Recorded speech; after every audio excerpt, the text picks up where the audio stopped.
जैसे कोई भगवान का ध्यान करता है तो भगवान के सब सद्गुण उसमें आने लगते हैं। चाहे वो सगुण साक्षात्कार करना चाहे या निर्गुण साक्षात्कार, उसमें योग्यता आ जाती है।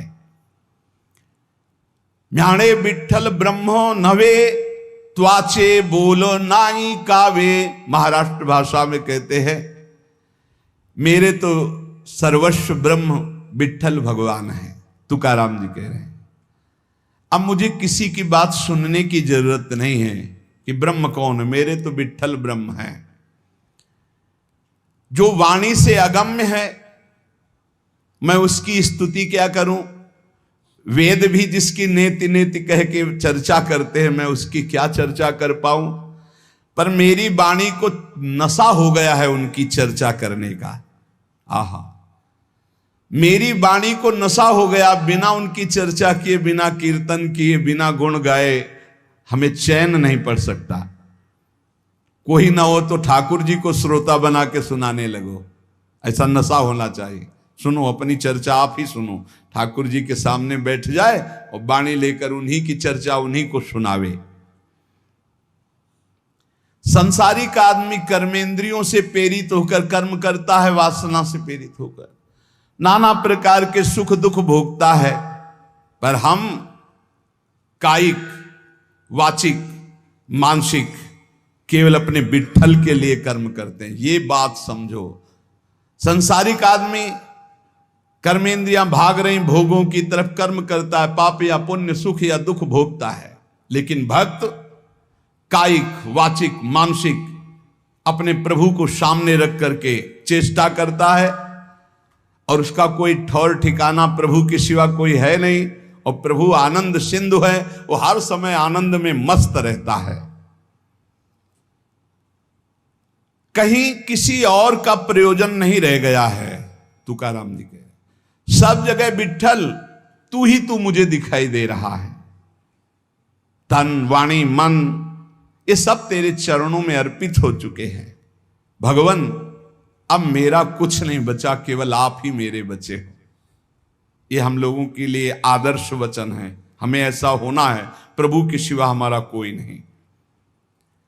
अभ्यास बल में बहुत बड़ी ताकत है। अभ्यास बल हो जाए तो व्याघ्र और सर्प को भी अधीन किया जा सकता है। व्याघ्र बाघ को और सर्प को, अभ्यास बल। देखो, जो बचपन से अभ्यास करवा लिए सिंह आदि का, तो ऐसे बछड़े की तरह हाथ फेरते हैं, साथ खेलते हैं, कोई फर्क।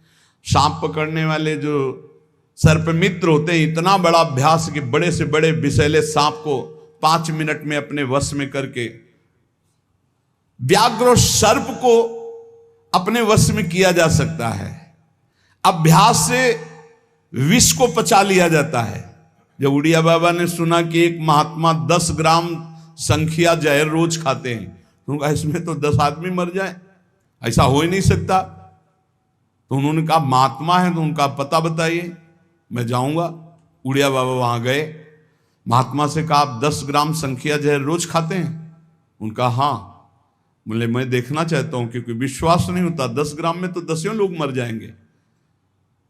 शाम के 4 बजे उन्होंने डाला सिलबट्टा में 10 ग्राम तौल करके जहर, संख्या जहर, जैसे धतूरा होता है ऐसे संख्या, उसे पीसा और पीस करके पूरा धोकर खप्पर में डाला और बस पी गए।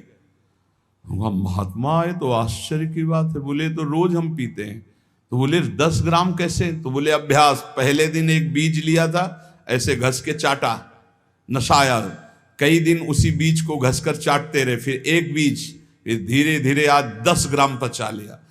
तुकाराम जी कह रहे हैं अभ्यास का बल करे तो व्याघ्र और सर्प को वश में कर ले। तो मन को वश में नहीं किया जा सकता, इंद्रियों को वश में नहीं किया जा सकता, अभ्यास से किया जा सकता है। अभ्यास योग युक्त ने चेतसा नान्यगामिना। अभ्यास से हम विष को पचा सकते हैं।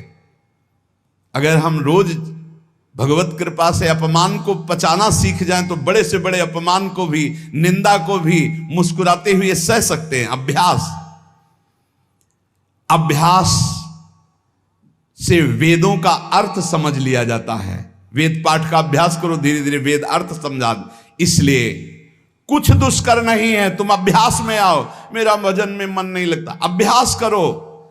अभ्यास में तुम जितना आगे बढ़ोगे उतने ही उच्च अवस्था को प्राप्त हो जाओगे। अभ्यास में बहुत बड़ी दम है। अभ्यास, एक एक कदम बढ़ाते चले जाओ।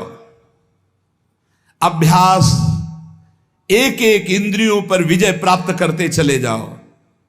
अभ्यास असाध्य को भी साध्य कर दे। इसका कारण तुका कहता है कि अभ्यास भजन का कर लो तो आप सिद्ध हो जाओगे। अभ्यास से सब कुछ हो जाता है।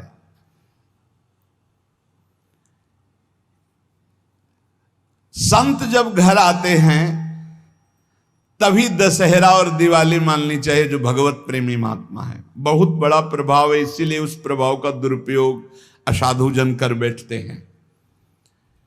मूर्तमान परम पवित्रता और तीर्थ चलकर आज आ रहा है, ऐसा अनुभव होता है जब संत आते हैं। आज ही दिवाली दशहरा श्री साधु संत आले घरा, तुकाराम जी कह, आज ही हमारी दिवाली और दशहरा हो गया, क्योंकि भगवत प्रेमी महात्मा हमारे घर पधारे या भगवत प्रेमी महात्मा का सानिध्य मिला। साधु संत एति घरा तोची दिवाली दशहरा, हमारे लिए उत्सव है जब भगवत नाम जापक भगवत प्रेमी महात्मा आए, उनका चरणोदक लिया, उनकी वंदना की और बैठ करके उनसे हम भगवत चर्चा की।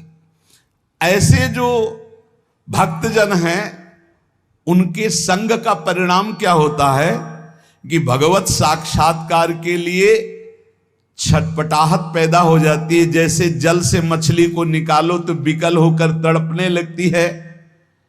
जीवना वेगली मासूली तुका तैसा तलमली, जैसे जीवन के लिए मछली जल के लिए तड़पने लगती है, बाहर हटा दो, ऐसे सत्संगी का जीवन तड़पने लगता है भगवान की प्राप्ति के लिए। तभी माना जाएगा सत्संग हुआ है। सत्संग का ये फल है। बड़े भाग पाइप सत्संगा, बिना प्रयास होई भवभंगा। संत आधि देवा मग, अगर एक तरफ बड़े बड़े देवता खड़े हो, एक तरफ संत खड़े हो, तो पहले आराधना किसकी करनी चाहिए? तो बोले देव सरावे परते संत पुजावे आरते। पहले संत सेवा, बाद में देव पूजा। जैसे लब्ध्वा जन्म मर प्रार्थ्यम मानुष्यम, ये मनुष्य जन्म जो प्राप्त हुआ है इसकी सार्थकता भगवत प्राप्ति है। ये देव आराधन से नहीं होगी, ये संत आराधन से होगी, जो भगवत प्रेमी महात्मा है। नरदेह का ऐसा ऊंचा स्थान है कि इससे ब्रह्म सायुज्य प्राप्त कर सकते हो, जो अत्यंत कठिन है। नरदेह की स्तुति बड़े बड़े देवता करते हैं, इसलिए तुम्हें वही नरदेह प्राप्त हो गया है। तुकाराम जी कह रहे हैं तुम सच्चिदानंद पदवी को प्राप्त करने के लिए सच्चिदानंद में डूबे हुए किसी संत महात्मा के मिलन की आकांक्षा करो। भगवान से प्रार्थना करो कि मुझे अपने प्रेमी संत का सानिध्य दे दो। उनकी कृपा दृष्टि से आपका मार्ग खुल जाएगा सायुज्य मोक्ष का।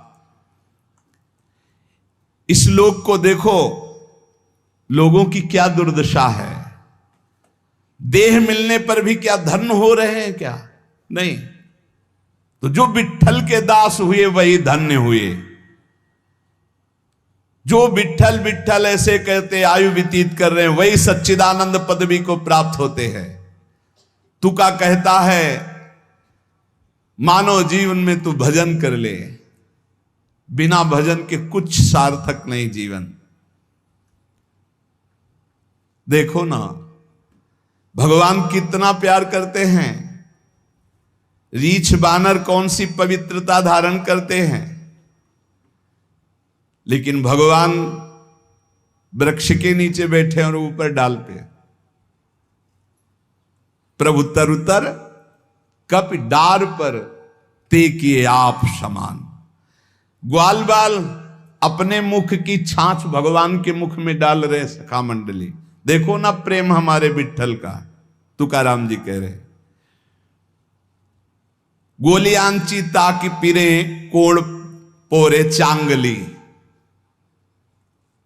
ग्वालों के मुख की छाछ पी रहे, तभी तो ब्रह्मा जी को मोह हो गया। ये भगवत प्राप्ति कोई कठिन नहीं, बस चौपड़ का खेल समझ लो।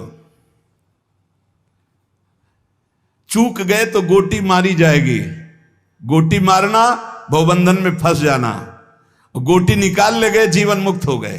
चौपर का खेल। सारी जी मरी झूठी बाती सारी, बद्ध मुक्त वारी बातकारी।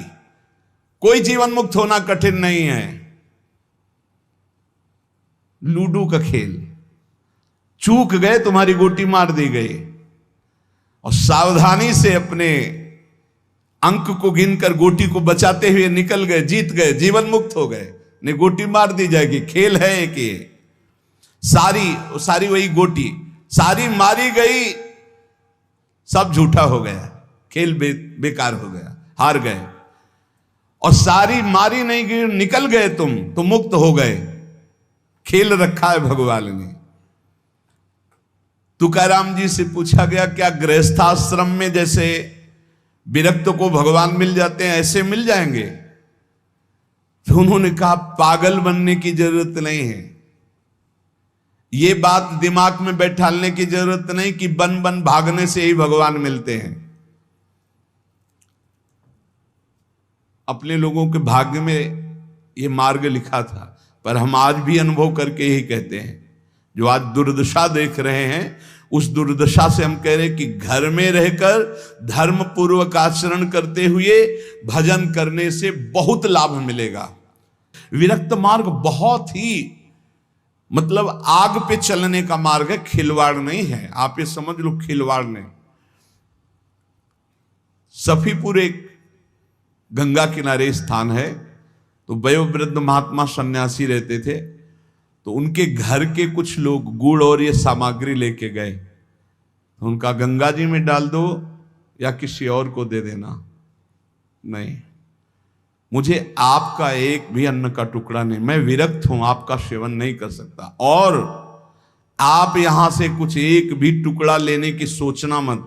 आप ऐसे खरे स्वभाव वाले संतों को देखा कि अपने विरक्त मार्ग के पंथ के जो नियम हैं वो बड़े कट्टर भाव से निर्वाह करने वाले। आज समझे में नहीं आता, हमसे चूक हो जाती है। तो जो हमें विरक्त मार्ग से चलकर लाभ मिलना था वो नहीं मिल पाता। श्री तुकाराम जी कह रहे हैं, वन में यदि भगवान होते तो हिरण को भगवान मिल जाते, तुकाराम जी की वाणी है।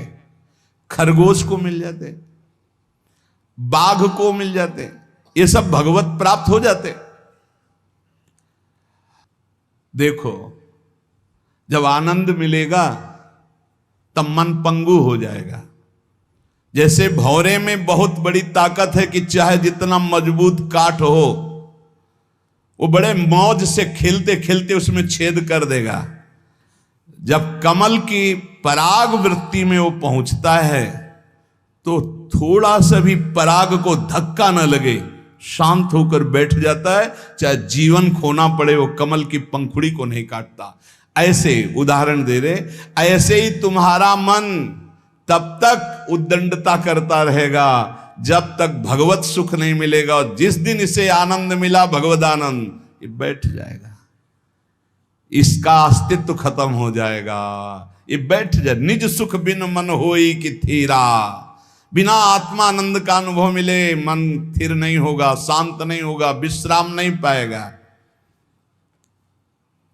भौरे का दृष्टांत देकर के मन को समझा रहे कि मन भौरा है, भटक रहा है विविध भोगों में, बड़ा मजबूत है, बलशाली है, लेकिन ये तभी निर्बल बनेगा जैसे भौरा कमल में आ जाता है तो वहां अपना बल खो देता है।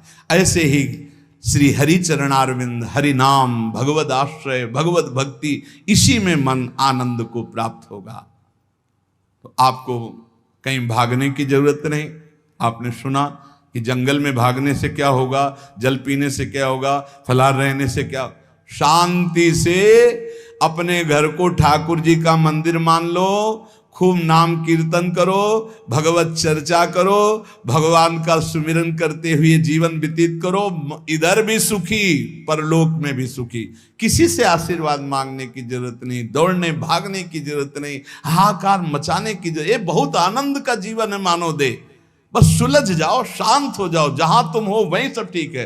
जो मिल जाए, रूखा सूखा फल है, अन्न है, जल है, जो मिल जाए प्राण पोषण करो, भगवान का चिंतन करो, सद आचरण करो, बड़ा आनंद में जीवन होगा। लेकिन आनंद से जीने के लिए असद आचरण करते हो, पापाचरण करते हो, आनंद की खोज में। कहाँ पापाचरण में आनंद है? इसलिए सद आचरण में आ जाओ, भगवद आश्रित हो जाओ, खूब नाम जप करो। भगवान मंगल भवन है, इस गेम से निकाल देंगे। बहुत बड़ा एक गेम है, बहुत बड़ा गेम है। जीतते जीतते हार जाओ, हारते हारते जीत जाओ। तो हम तो जीत गए। नागरी दास ही जन्म जितायो, बलिहारी बलिहारी हमारी सबही बात सुधारी। कृपा करी श्री कुंज बिहारी, अरसी कुंज बिहारी हमारी सबही बात सुधारी। राख्यो अपने वृंदावन में, बस खास बात बल गई। नहीं, आप क्या समझते हो? हाहाकार मचा हुआ, तांडव मचा हुआ है माया का। ये तो धाम है, इसके प्रभाव से आप बिल्कुल शांत आनंदमय हो। धूल भरी आंधी दूर से निकल रही। नहीं तो आप संसार में देखो, सतोगुण रजोगुण तमोगुण 3 गुण है। सतोगुण तो कहीं कहीं नहीं, रजो और तमो की तांडव वृत्ति मची हुई है। जहां कहीं भगवत चर्चा, भगवत नाम कीर्तन, भगवत गुण, बहुत विक्षेप माया डालती है। इसलिए खूब नाम जप करो, इसी जन्म में भगवत प्राप्ति कर लो, दोबारा इस कलयुग में जन्म ना हो। पक्का ऐसा भजन करो कि आगे अब देखते जाओ। अरे भाई, बड़ा आश्चर्यमय समय, बड़ा आश्चर्यमय समय है। अभी तो कुछ है नहीं, अभी तो बबुआ है कलयुग, घुटने के बल चल रहा है। थोड़ा खड़ा होने दो, फिर ताल ठोकने दो। 4,32,000, अभी तो 32,000 नहीं पूरे हुए, थोड़ा 1,00,000 1,50,000 पूरे होने दो, फिर इसका है, उसका अपना राज्य है। इसलिए कलयुग के दोषों से बचने के लिए, माया के प्रभाव से मुक्त होने के लिए, समस्त दुखों का नाश करने के लिए समर्थ है भगवान नाम। खूब नाम जप करो, नाम कीर्तन करो, भगवत चर्चा करो, इसके सिवा कोई उपाय नहीं है।